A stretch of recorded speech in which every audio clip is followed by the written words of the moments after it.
Fala, filhotes, estão vivos? No vídeo agora nós vamos falar um pouquinho sobre as constelações da filosofia da Alain de Botton, né? Trechinho aí desta obra, de questa obra, né? O século XVIII testemunhou o apogeu do interesse pela morte de Sócrates, especialmente depois que Diderot ressaltou o potencial pictórico em seu tratado sobre a poesia dramática. Jacques-Louis David recebeu a encomenda da obra na primavera de 1786 de Charles Michel Trudine de La Sablière, um rico membro do parlamento e profundo conhecedor da cultura grega. As condições de pagamento foram excelentes: 6.000 libras pagas antecipadamente e um adicional de 3.000 libras no ato da entrega. Luís XVI havia pago apenas 6.000 libras por o juramento dos Horácios, cujas dimensões eram bem maiores. Quando foi exibido no Salão de 1787, o quadro foi imediatamente considerado a obra que retratava a morte de Sócrates de maneira mais bela.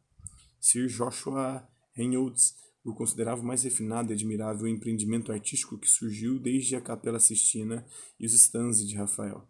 O quadro seria digno da Atenas de Péricles. Comprei 5 postais com reproduções de Davi na loja de souvenirs do museu. Mais tarde, enquanto sobrevoava os campos gelados de Terra Nova, a lua cheia e o céu límpido haviam conferido à região uma luminosidade esverdeada. Examinei um dos cartões ao mesmo tempo em que beliscava um jantar insosso colocado sobre a bandeja à minha frente por uma comissária de bordo que me julgava adormecido. Testemunha silenciosa da injustiça cometida, Platão está sentado ao pé da cama do mestre. A seu lado, uma pena e um rolo de pergaminho. Platão contava 29 anos quando Sócrates foi executado, mas Davi o retratou como um ancião circunspecto e grisalho. No corredor, ao fundo, carcereiros conduzem Xantipa, a mulher de Sócrates, para fora da cela.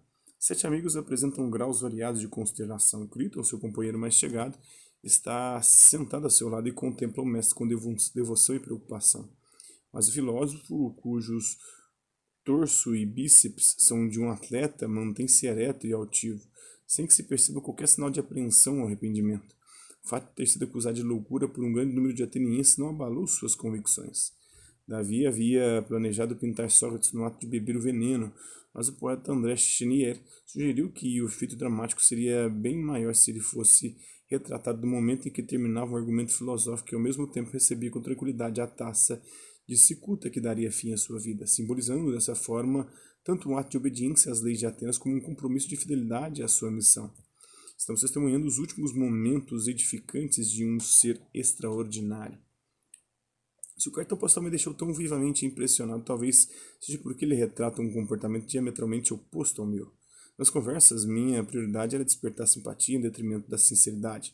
O desejo de agradar me levava a rir de piadas insossas, como os pais costumam fazer na noite de estreia de uma peça teatral que os filhos representam na escola. Com estranhos, eu adotava as mesmas atitudes servis de um porteiro de hotel ao cumprimentar hóspedes abastados, um entusiasmo exagerado proveniente de um desejo mórbido e indiscriminado de afeição. Eu não questionava publicamente as ideias adotadas pela maioria. Buscava a aprovação de figuras de autoridade e, sempre que as defrontava, deixava-me consumir pela preocupação de ter ou não causado boa impressão.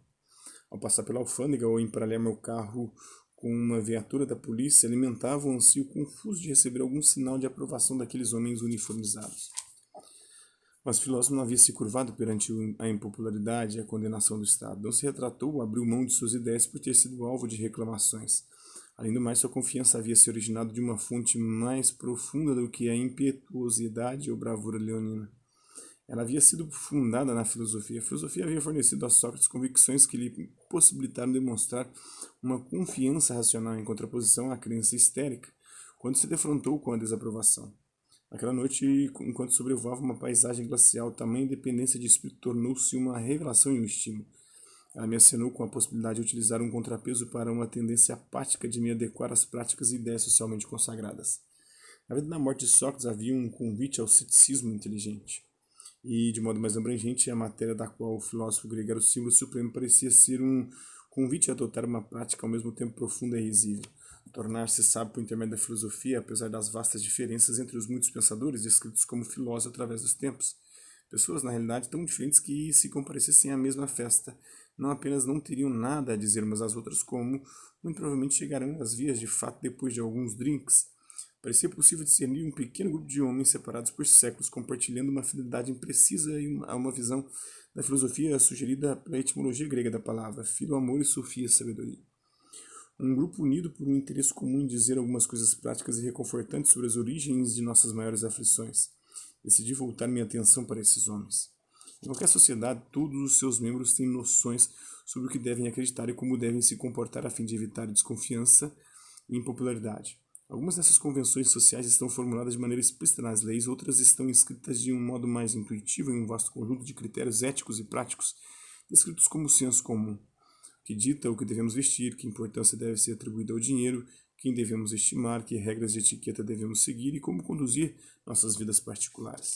Começar a questionar essas convenções poderia parecer bizarro, até mesmo ofensivo.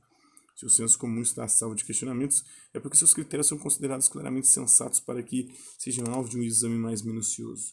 Raramente seria aceitável, por exemplo, levantar dúvidas durante uma conversa sobre o que a sociedade considera ser o propósito do trabalho. Sei um pouquinho dessa obra, As Consolações da Filosofia, do Alain de Botton. Espero que vocês tenham gostado do vídeo. Quem curtiu, dá um like. Quem não curtiu, dá um dislike. Quem se interessar pelo conteúdo do canal, só se inscrever, ativar o sininho e aguardar os próximos vídeos e as próximas notificações. Deixe também seus comentários dizendo o que você tem achado dos vídeos, sugestões de temas e assuntos para serem abordados em vídeos posteriores. E colabore com o nosso canal, compartilhe os nossos vídeos e ajude-nos a chegar ao maior número de pessoas possíveis. Gostaria de agradecer os 377 inscritos do nosso canal. Agradecer também aqueles que ultrapassam por aqui por conta de um conteúdo ou deixando sua visualização, seu like, o seu dislike, o seu comentário. E aqueles que compartilham os nossos vídeos, compartilham o nosso canal, seja aqui nessa plataforma, no YouTube, seja em outras redes sociais. No mais, é isso aí. Hasta la vista, babies. Até a próxima.